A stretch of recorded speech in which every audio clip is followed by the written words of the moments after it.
The whistleblowing website Wikileaks has started publishing more than 5 million confidential emails from the US-based intelligence firm Stratfor. Stratfor, which has been likened to a shadow CIA, gathers intelligence information for big corporations as well as international government agencies.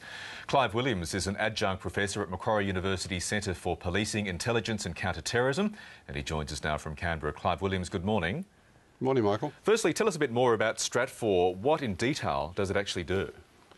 It was founded in 1996 by ex-government people, and it was really trying to replicate pretty much the kind of service that the intelligence community provides within government, but to the business sector. But since then it's sort of grown its, I suppose, customer base, and now it includes academics and a whole range of customers. Does it go as far as, for instance, having operatives in the field to get human intelligence?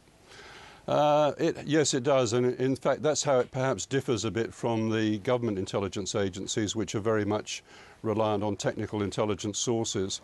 It is much more reliant on human sources, and I suppose in a way it's probably akin to the way many journalists operate.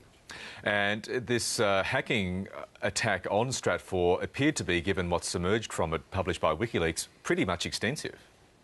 Yes, there's been some dispute about how much they actually took, but of course in December there was an affiliate of Anonymous got in and compromised 50,000 credit card accounts, but at the same time apparently they lifted a very large number of confidential internal emails, and Assange claims 5 million.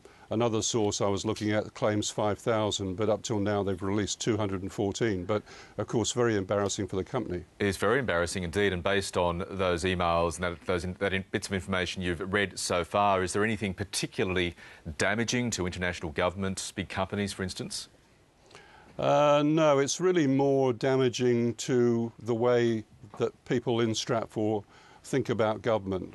For example, they describe the ATF, Alcohol, Tobacco and Firearms Department in the US as a bunch of rednecks, which of course isn't designed to help relations with that organisation. But they've also had scathing comments about a number of other agencies within government and people within government. So I think that sort of thing is obviously going to make them less credible as a private intelligence organisation. And do you see Wikileaks as being the carrier that published these cables, seeing Wikileaks using this as a means to further stress its legitimacy, its relevancy? I think so, because Wikileaks has really been struggling in the last, say, 12 months or so, what with Assange's case and the banking boycott of Wikileaks. It's lost perhaps 95% of its funding. And I think that also the internal disputes within Wikileaks have not been a good look for Wikileaks. So it's very difficult for people now actually to deposit information at Wikileaks without it perhaps being put in the public domain and then being compromised.